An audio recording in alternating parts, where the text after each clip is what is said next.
Hello. High. আমার সাথে phone sex করবে? হোয়াট? ছি, আপনি একজন লেখক হয়ে কথা বলতে পারলেন? আরে আজব, আমি লেখক তো কি হয়েছে? কি করবা ফোন সেক্স? আমি ভাবতে পারিনি আপনি এমন। আমি আপনার গল্প রোজ পড়তাম। আপনার রম্য গল্প আমার খুব ভালো লাগতো। কিন্তু আপনি কি না, আমার ভাবতেও ঘেন্না হচ্ছে।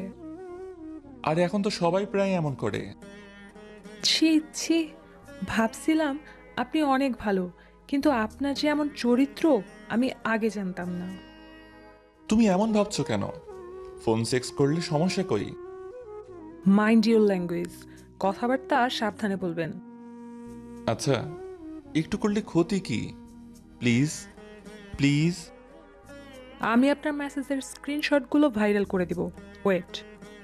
মেয়েটার রিপ্লাই দেখে হাসলাম, মনে মনে বললাম বোকামি। অল্পতেই জিতে গেছে। কি এমন হতো ফোন সেক্স করলে?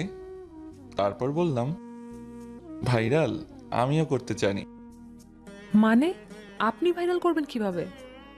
এই যে এই কথাগুলোর স্ক্রিনশট নিয়ে তাতে আপনার সম্মানই যাবে।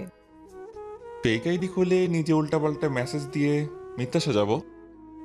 মানে মানে আপনার নামে মিথ্যে কথা বানিয়ে সাজাবো। আমি কি করলাম? আমাকে ভাইরাল করবে তাই না? তোমার আইডি থেকে সুন্দর সুন্দর পিক নিয়ে এডিট করব, সেগুলো নোট বানাবো, তারপর বিভিন্ন গ্রুপে পেজে পোস্ট করব। ভাইরাল তুমি হবে, আমার কিচ্ছু হবে না। হোয়াট? হ্যাঁ, অশ্লীল পিক বানাবো, সেগুলো টাইমলাইন সহ সব জায়গায় ছড়িয়ে দিব। মেয়েটা সাথে সাথে আমার মেসেঞ্জারে কল দিল। কল দেখে বোঝা গেল মেয়েটা অল্পতেই প্রচুর ভয় পেয়েছে। আমি মুচকি এসে কল কেটে দিলাম। মেয়েটা আবারও কল দিল, আবারও কেটে দিলাম। এবার মেয়েটা কল না দিয়ে মেসেজ দিল, প্লিজ আপনার পায়ে পড়ি, আমার কলটা রিসিভ করুন। মেয়েটা কল দিল, আমি কল রিসিভ করলাম। মেয়েটা কাঁপা কাঁপা কণ্ঠে বলল, ভাইয়া প্লিজ আমার এমন ক্ষতি করবেন না, আপনার দুটা পায়ে পড়ি।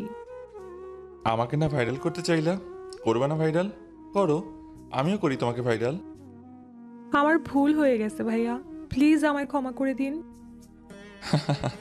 ক্ষমা করব? তাও আবার আমি? তাহলে ফোন সেক্স করো।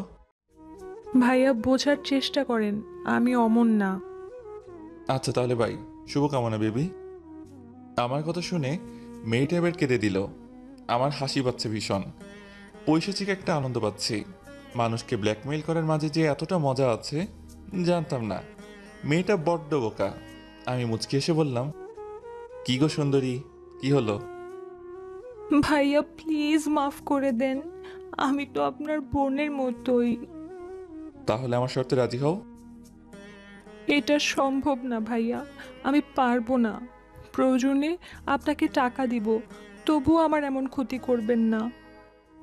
আচ্ছা তাই, কত টাকা দিবে? কত চান? বেবি, আমার টাকা চাই না, আমার তোমাকে চাই। আমি কল কেটে ইনবক্সে এডিট করে মেয়েটার কয়েকটা নোট পিক দিলাম। কয়েকটা পিক খুব বাজেভাবে এডিট করলাম। মেয়েটা কল দিয়ে শব্দ করে কেঁদে দিল। আমি ধমক দিয়ে বললাম, কি পেয়েছো হুঁ? ন্যাকামো একদম ভাল লাগে না। প্লিজ বোঝার চেষ্টা করুন, এই পিকগুলো ভাইরাল হলে আমি মুখ দেখাতে পারবো না। No baby. আচ্ছা, তোমার বাসা তো আমার পাশের জেলাতেই, চলো দেখা করি। মা মানে হুম, চলো না বেবি, না হলে তো বুঝতেই পারছো তোমার অনেকগুলো পিক আছে, সরাসরি চলে যাবে কিন্তু। প্লিজ প্লিজ ভাইয়া, মাফ চাই, এরকম করবেন না। শেষবার বলছি। তারপর অনেক কান্নাকাটি করার পর এক পর্যায়ে মেয়েটি রাজি হয়, তাও ফোন সেক্স করার জন্য না, সরাসরি ডেট করার জন্য। নিজেকে আজ সফল মনে হচ্ছে। এ নিয়ে প্রায় 17টা মেয়েকে ব্ল্যাকমেইল করলাম, যাদের অশ্লীল ভিডিও আছে আমার কাছে। এগুলো দিয়ে প্রায়ই তাদেরকে ব্ল্যাকমেইল করি, যাতে কাউকে না জানাই। মেয়েটার সাথে দেখা করতে গেলাম।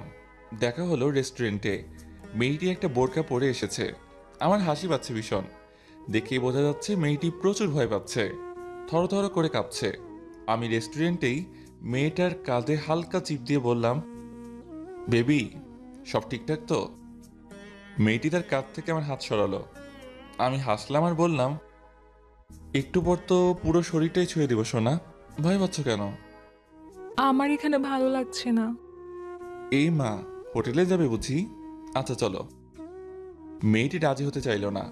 ওই যে ব্ল্যাকমেলের কথা বলে একটা আবাসিক হোটেলে নিয়ে গেলাম। মেয়েটিকে রুমে নিয়ে গেলাম। মেয়েটি কাঁপছে, ভয়ে হাঁটু কাঁপছে ওর। আমি বললাম, এত ভয় পেলে চলবে? আচ্ছা যাও, আগে আমার জন্যে এক গ্লাস পানি নিয়ে এসো। মেয়েটি ওয়াশরুমে চলে গেল। রুমের সাথে অ্যাটাচড করা মেয়েটি আমার জন্য পানি আনলো। পানি দেওয়ার সময় মেয়েটির হাত কাঁপছে। আমি মুচকি এসে মেয়েটির হাত থেকে পানি নিলাম। ডক ডক করে সব পানি খেয়ে নিলাম। মেয়েটার হাত ধরে বিছানায় বসালাম। মেয়েটি আবার হাসলো, আমিও হাসলাম। যাক, অবশেষে লাইনে এসেছে। মেয়েটিকে বিছানায় শুইয়ে দিলাম। কেমন জানি মাথাটা ঝিম ধরে আসছে, চোখটা ঝাপসা হয়ে আসছে। আস্তে আস্তে করে চোখটা বন্ধ হচ্ছে। তারপর কি হলো মনে নেই। জ্ঞান ফিরল কারো হাসির শব্দে। যখন জ্ঞান ফিরল, দেখলাম আমার 4 হাত পা চেয়ারে বাঁধা। মেয়েটি আমার সামনে বসা, খিলখিল করে হাসছে, অনেকটা পৈশাচিক হাসির মতন। আমার মুখে টেপ মারা। কথা বলতে পারছি না, শব্দ হচ্ছে। ভয়ে বুকটা ধুক করে উঠল। আমি নড়াচড়া করছি কিন্তু নিজেকে ছুটাতে পারছি না। মেয়েটি আচমকা লাঠি দিয়ে আমার বাঁধা হাতে নিজের সর্বশক্তি দিয়ে দিল বাড়ি। ব্যথায় মাগো বলে চিৎকার দিলাম, কিন্তু শব্দ স্পষ্ট হলো না মুখে টেপ মারার ফলে। চোখ দিয়ে টপ টপ করে পানি পড়ছে, হাতের নখ থেতলে গেছে, আঙুল ফেটে রক্ত বেরোচ্ছে, অসহ্য যন্ত্রণা হচ্ছে। মেয়েটি উচ্চস্বরে হাসলো, বলল, কিরে জানোয়ারের বাচ্চা, এমন করছিস কেন? ভয় লাগছে? পানির সাথে ঘুমের ওষুধ কেমন লাগলো? "উম, উম।" ফোন সেক্স করবি না আমার সাথে? কি হলো, করবি না? আমাকে ভাইরাল করবি না? এই বলেই মেয়েটি আবারও একই হাতে একই জায়গায় বাড়ি দিল। কষ্টে বুকটা ফেটে যাচ্ছে। মৃত্যু যন্ত্রণাও বোধ হয় এর চেয়েও কষ্টকর না। হাতের সবগুলো আঙুল ফেটে গেছে, নদীর স্রোতের মতন রক্ত বের হচ্ছে। আর মেয়েটি হাসছে। আমি শব্দ করে বললাম, "উম, ওলে ওলে বাবুটা, কি হয়েছে? ব্যথা পাচ্ছো? আচ্ছা দাঁড়াও, ব্যথা কমাচ্ছি। উম, উম, উম।" কিরে কুত্তার বাচ্চা, এখন তোর হাসি কই গেল? খুব ইচ্ছে সেক্স করার না? তোর কি মা বোন নেই? শুয়োর একটা। বলেই মেয়েটি এবার আমার পায়ের বুড়ো আঙ্গুলে এক বাড়িতে থেতলে দিল। বাড়ি খেয়ে আবারও চিৎকার দিলাম। গলাটা ফেটে যাচ্ছে, মুখ দিয়ে কথা বেরোচ্ছে না। এদিকে হাতের ব্যথা, অপরদিকে পায়ের বুড়ো আঙ্গুল একদম থেতলে গেছে। চোখ দিয়ে অনর্গল টপ টপ করে পানি পড়ছে। এর চেয়ে একবারে মরে যাওয়াই ভালো। মেয়েটির দিকে করুণ চোখে তাকালাম।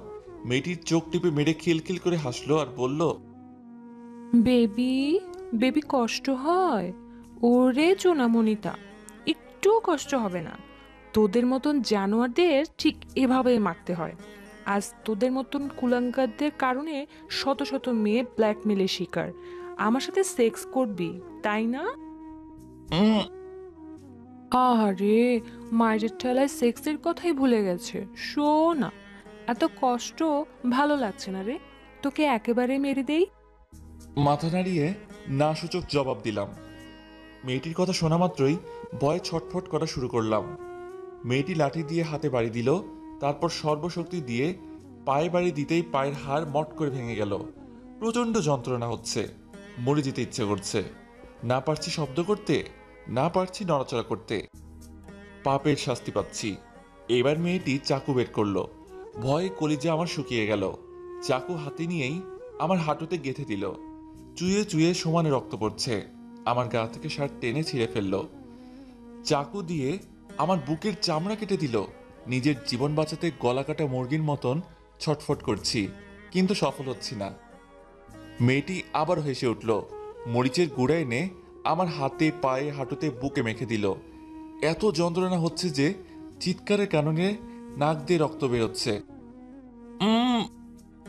চুম্মা দিবা বেবি? এসো। আহা কি শখ! উম। ইস, অনেক কষ্ট দিয়েছি তাই না? সরি রে জানোয়ার। শুভকামনা বাবু। মেয়েটি আমার চোখে কাপড় বাঁধলো, চাকু দিয়ে হাতে রক কেটে দিল। আমি ছটফট করছি। এরপর মেয়েটি উচ্চ স্বরে হেসে উঠল। পুরো ঘর জুড়ে হাসির প্রতিধ্বনি সৃষ্টি হলো। মেয়েটি আমার একদম কাছে চলে আসলো, কানে কানে বলল, ভালো থেকো প্রিয়। আমার পৃথিবীতে কোনো অমানুষের জায়গা নেই। তারপর আস্তে করে গলায় ছুরি বাজিয়ে দিল। আমি চেয়ার সহ ফ্লোরে ধপাস করে পড়ে গেলাম। গলা দিয়ে গল গল করে রক্ত বেরোচ্ছে, সেই সাথে এর বদলে গড়গড় শব্দ হচ্ছে। আস্তে আস্তে ছটফট করতে করতে নিস্তেজ হয়ে গেল আমার দেহ। এটাই বোধহয় লেখা ছিল আমার কপালে, পাপের শাস্তি হিসেবে। নিজে ভালো থাকুন, অন্যকে ভালো থাকতে দিন। তাহলেই আমরা সবাই সুন্দর একটি পৃথিবী দেখতে পারবো। আল্লাহ হাফেজ।